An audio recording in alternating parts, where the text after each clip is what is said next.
Menjadi seorang public speaker tentu akan mengharuskan kita mengeluarkan opini, sedikit atau banyaknya. Nah, beropini sendiri sebenarnya punya formula. Formula dalam beropini. Kita akan coba ngebahas untuk cara menemukan ketertarikan pada topik pembicaraan kita. Kenapa ini penting? Karena tadi sempat saya bahas bahwa kadang-kadang orang kalau ngelihat kita nggak ngerasa tertarik atau nggak menemukan minat pada apa yang kita akan bicarakan, penonton akan bisa merasakan itu. Terlebih lagi kadang-kadang saya sendiri suka ngomongin hal-hal yang kaitannya sama isu-isu yang krusial. Yang kita akan bahas ini sebenarnya berlaku umum, bisa untuk Anda presentasi di kantor, tapi bisa juga untuk Anda yang ingin melakukan pembicaraan di depan publik dengan mengangkat isu-isu penting. Saya sendiri memang suka ngomongin hal-hal penting, tapi seperti yang sudah saya bahas, saya harus menemukan minat dulu terhadap apa yang saya akan bahas. Saya mau ngambil contoh yang mungkin agak lebih dikenal ya dari hampir semua materi stand up comedy saya, yaitu soal legalisasi, tepatnya regulasi ganja.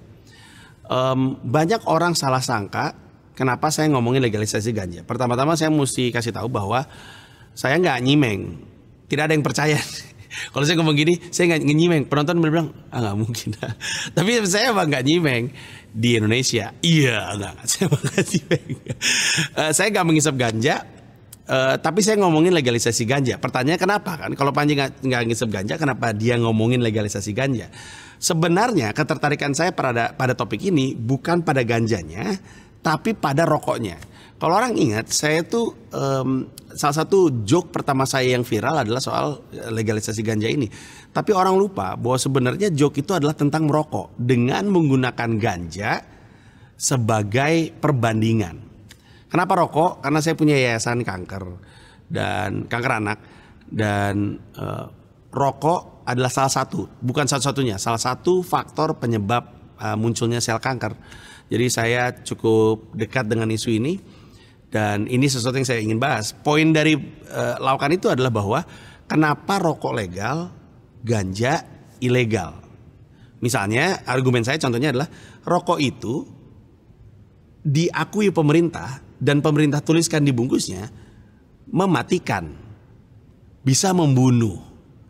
Sementara ganja, jangan kaget ya, tidak pernah ditemukan satupun orang dari tahun berapapun yang meninggal karena menghisap ganja. Tidak pernah. Ini saya berani debatkan dan Anda bisa cari tahu sendiri, dan saya pernah diskusikan dengan teman-teman di BNN.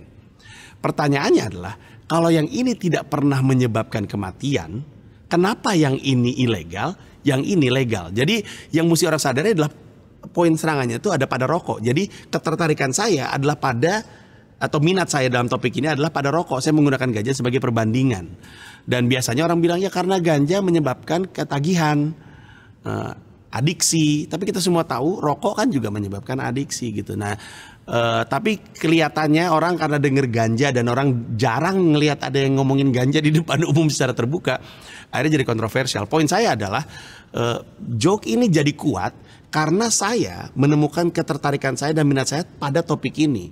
Walaupun memang yang orang sadari salah. Saya tuh ketertarikannya pada minatnya pada rokoknya gitu, menggunakan ganja sebagai perbandingan. Nah, apapun yang akan kita bahas, kita harus menemukan diri kita dalam topik tersebut. Saya ambil contoh, dalam setiap pertunjukan stand up comedy saya dari tahun 2011 sampai dengan 2019, dan itu berarti ada 6 pertunjukan spesial, semuanya saya ngomongin pendidikan. Pertanyaannya, kenapa Panji ngomongin pendidikan?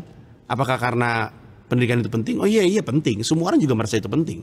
Tapi saya menemukan ketertarikan spesifik. Saya lagi mikirin pendidikan anak saya. Saya punya anak 2 dan saya pengen pendidikan anak-anak saya baik. Karena itu keresahannya ada. Karena itu saya bicarakan. Artinya jangan coba untuk ngangkat isu, atau jangan pakai kata jangan ya karena kayak terlalu keras. Tapi poin saya adalah sebaiknya kalau kita mau ngomongin sebuah isu yang penting, isu yang krusial, entah itu sosial ataupun isu politik, pastikan kita menemukan diri kita di dalam topik tersebut. Kita menemukan ketertarikannya di situ, karena itu akan membantu kita kelak dalam penggalian materinya. Karena kita minat dengan topiknya, kita jadi tertarik juga untuk menggali.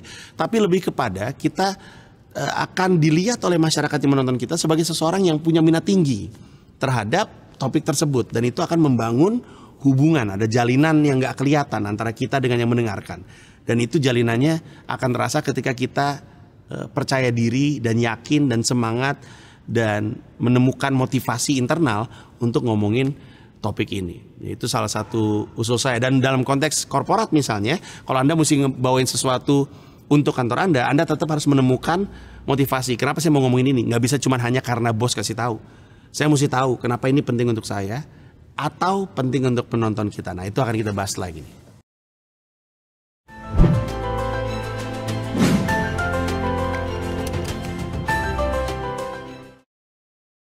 Kenapa orang mau mendengarkan kita? Kenapa orang harus memperhatikan kita? Kenapa orang perlu mendengar apapun yang akan kita sampaikan dalam konteks public speaking kita? Itu adalah pertanyaan yang sebaiknya kita jawab segera. Karena tanpanya kita akan sulit untuk bisa menyampaikan pesan kita, sulit untuk membuat orang mau konsentrasi, apalagi mendengarkan omongan kita. Terutama kalau konteksnya adalah topik-topik yang serius. Orang suka nanya sama saya, gimana ya Panji ini caranya bisa ngomongin sesuatu yang serius tapi kok orang bisa mencernanya. Nah, jawabannya adalah karena saya mendisiplinkan diri saya. Bisa aja enggak, saya bisa aja males-malesan, tapi saya mendisiplinkan diri saya untuk mencari tahu sudut pandang apa dari penonton yang saya harus manfaatkan untuk ngebuka pembicaraan tersebut. Saya ulang, gimana caranya kita menemukan ketertarikan dari arah penonton, sudut pandang apa nih dari sudut pandang penonton yang kita mau pakai untuk membantu masukin topik ini ke benak mereka. Saya ambil contoh.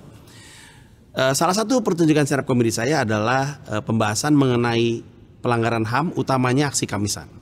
Aksi Kamisan adalah sebuah aksi yang dilakukan oleh banyak sekali orang tua. Salah satu penggiatnya namanya Ibu Sumarsih, udah tua, udah nenek-nenek, tapi saya mau ngomong nenek-nenek agak ragu karena sebenarnya anaknya seusia saya hilang di tahun 98. Ibu Sumarsih ini rambutnya sudah putih, tapi setiap hari Kamis ada di depan Istana Presiden. Saya merasa ini topik yang penting. Saya merasa masyarakat Indonesia perlu tahu bahwa setiap Kamis sampai dengan hari ini selama bertahun-tahun ada ibu berdiri di depan Istana Presiden dan nanya, anak saya mana? Karena anaknya hilang, gak ada kejelasan. Nah, isunya penting dong. Tapi kan mungkin ini bukan sesuatu yang penting untuk yang nonton. Kalau penonton atau masyarakat secara umum di Indonesia merasa itu penting, saya nggak perlu nyampein ini. Mereka udah pasti mikirin itu. Dan mungkin aksi Kamisan selalu rame, nyatanya tidak. Jadi saya tahu persis sebelum saya menyampaikan ini, sebelum saya membicarakan ini di depan penonton, saya mesti cari tahu apa sudut pandang yang saya mesti ambil supaya penonton mau merhatiin. Lalu saya mikir, apa yang kita semua punya yang terkait persis dengan kasus hilangnya mahasiswa. Saya memutuskan untuk mengambil sudut pandang ibu dan anak atau ayah dan anak. Karena kebetulan saya sering bertemu dengan mereka, saya ada di posisi yang gak enak banget karena saya memang kenal dengan bapak dan ibu ini dan setiap kali ketemu hampir semua omongannya sama. Kalau anak saya masih ada, harusnya seumur kamu. Jadi saya dalam banget memahami permasalahan ibu ini. Nah, menyampaikan topik berat emang susah. Tapi kalau kita langsung nyentuh hatinya penonton dengan mendapatkan sudut pandang yang tepat, mereka akan langsung merhatiin. Makanya di pertunjukan itu saya ngebuka dengan kalimat, bayangin lu minta izin sama nyokap lu berangkat ke kampus, kemudian lu gak pernah balik. Coba lu pikirin perasaan nyokap lu. Tanpa harus terlibat dalam aksi Kamisan, tanpa pernah peduli sama pelanggaran HAM, ditanya seperti itu, pasti kesentuh. Atau saya ngomong bahkan seperti ini juga, atau bayangin lu punya anak. Mungkin lu gak punya anak sekarang, tapi lu pengen dong punya anak. Bayangin anak lu ngomong ke lu, Bu, Pak, aku mau kuliah ya. Kemudian anak itu gak balik. Pertama-tama dipikir main, ditelepon teman-temannya. Ternyata abis ikut demo, abis itu ada kerusuhan, abis itu gak balik. Ini aja saya yakin lagi ada di benak Anda saat ini. Anda mendengarkan saya ngomong, saya ngajak Anda untuk membayangkan Anda punya anak. Anak itu Anda gendong dari bayi. Kata pertamanya Anda masih ingat, jalan pertamanya Anda masih ingat. Anda nemenin dia masuk ke SD pertama kali. Anda nemenin pertama kali dia ngerjain PR. Anda bawa masuk ke SMP, ke SMA. Anda temenin dia ngambil surat pendaftaran kuliah, dia meluk Anda ketika dia diterima di kampus tersebut. Suatu hari dia datang ke Anda, minta izin mau ke kampus, habis itu nggak kembali selama lebih dari 10 tahun. Tanpa harus jadi aktivis, itu pasti nempel di benak Anda. Dan ketika itu sudah masuk, sekarang ini Anda membayangkan, lebih mudah untuk saya mengajak Anda untuk peduli kepada teman-teman dan bapak dan ibu yang terlibat dalam aksi Kamisan. Saya selalu minta semua yang nonton untuk membayangkan orang tua lu ada di depan istana presiden setiap hari Kamis nanyain lu.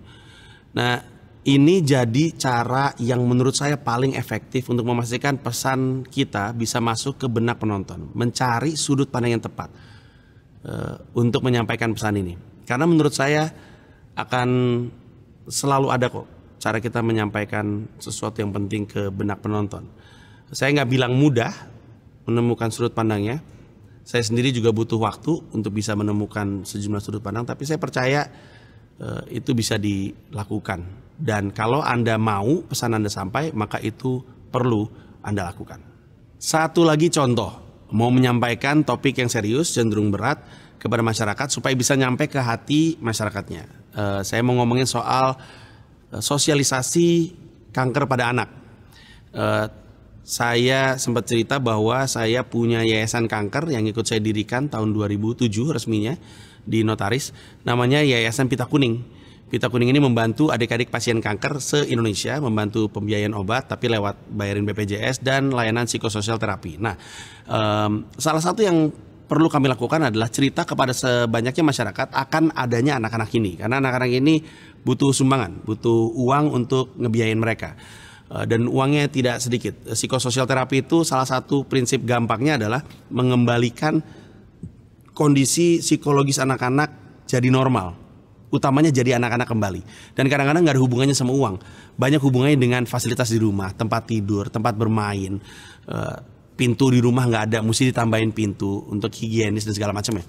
Nah, kalau misalkan saya sosialisasi langsung ngomong, ada anak-anak kanker, butuh bantuan dan segala macamnya, mungkin nggak kena ke hati masyarakat. Tapi seperti yang tadi kita bahas, kita harus nyari sudut pandang yang tepat untuk membuat masyarakat kena sama pesan yang ingin kita sampaikan.